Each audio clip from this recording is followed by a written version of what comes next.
Whether you're in business, trying to attract someone you like, or just trying to make new friends, we all live in a world where first impressions and social intelligence matters. So today, I'm going to cover one of my favorite books, How to Talk to Anyone by Leo Lowndes. There's 92 little tricks in here, but I'm just going to cover the first 31. But if this video reaches 200 likes, I'll make a part 2. So let's begin. The first technique is to make sure you don't flash an immediate smile whenever you greet someone. Instead, look at the person for a good second or two. Pause, soak in their persona, and then let a big, warm, responsive smile flood over your face and overflow in your eyes. Think of how a good comedian will build up to a punchline for a joke. Next, pretend your eyes are glued to your conversation partner. Don't break eye contact even if he or she has finished speaking. If you have to look away, do it slowly.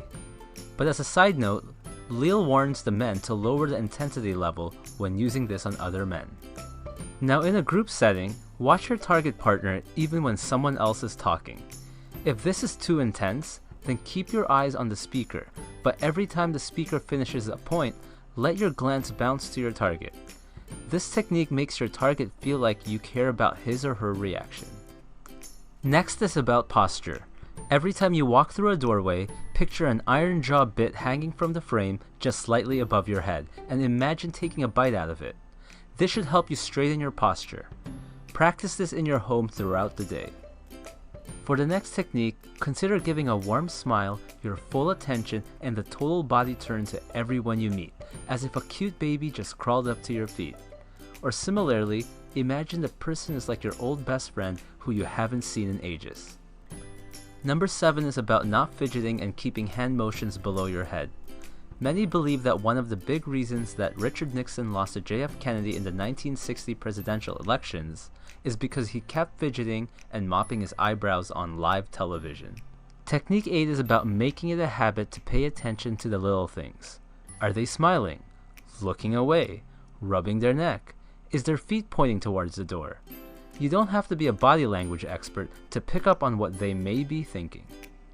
Next, relax and practice visualizing yourself walking around hung by your teeth, shaking hands, smiling, and treating people like you're meeting a long-lost best friend. Next, remember to match people's mood and tone of voice first, even if they're upset or depressed. Enter people's world before bringing them to yours. The 11th is understanding that your first impression has little to do with your actual words. Just remember to avoid starting conversations with a complaint or something negative. The next technique is to wear or carry something unusual, could be small, that strangers will feel compelled to stop you and ask you, "What is that?" Next, ask a friend, the host of the party, or anyone who knows your target about some facts, and then use those as an icebreaker. "So I heard you're a famous magician where you're from." But if you don't know anyone who can give you some facts, then try eavesdropping. "Excuse me, I couldn't help but overhear that you're a dancer." When someone asks you the inevitable, "Where are you from?" or "What do you do?" never give one-word answers and try to have it relate to the person you're talking to. Research some interesting facts on the internet. I'm an attorney from Toronto, a city with over 8,000 restaurants. Right now, I'm involved in a case where a company actually discharged a woman for taking extra maternity leave that was a medical necessity. Now, the same rules apply when you're introducing people to one another.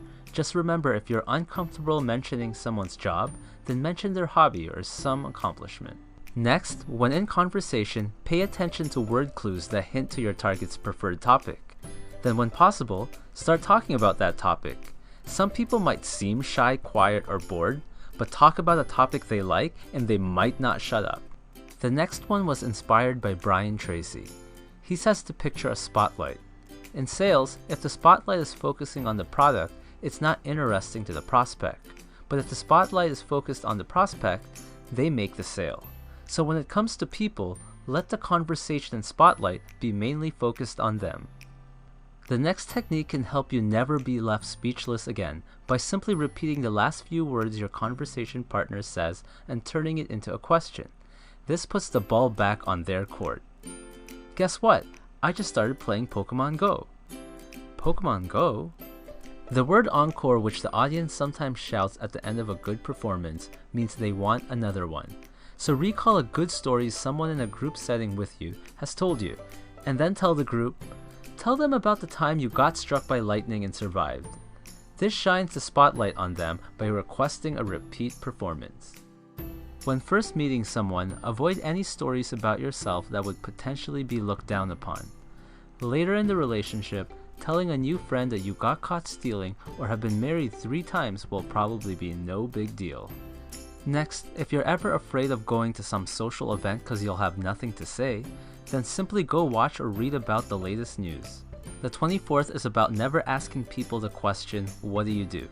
Some people are just not proud of what they do for a living, like a tax collector. Instead ask, how do you spend most of your time? If they're workaholics, they'll happily tell you what they do anyways. But if someone asks you what you do, ask yourself how your profession can help this person's life. For example, don't just say you're a real estate agent, say, I help people moving into our area find the right home. Next, get a thesaurus. Look up common words that you use every day and start finding permanent replacements. For example, many women have been called pretty, beautiful, cute, or hot enough times in their lives. Stand out and say something like, don't take this the wrong way, but you look ravishing. Next is killing the quick me too. Oftentimes, when we find something in common with someone, we often want to immediately say, me too.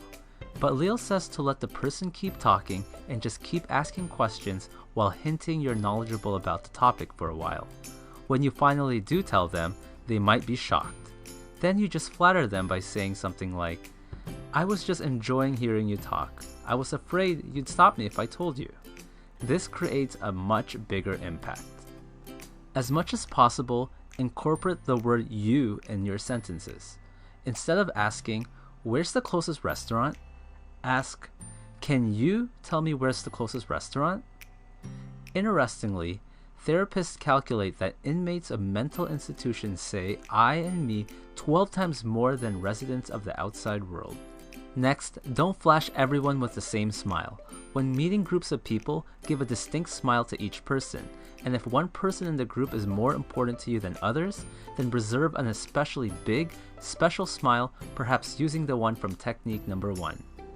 Next, never use cliches of any kind, like, I'm as quiet as a mouse. Instead, follow technique number 31 and consider just slightly changing the ones you already know. For example, switch when pigs fly to when monkeys live on clouds, or as quiet as a mouse to as quiet as an eel swimming in oil.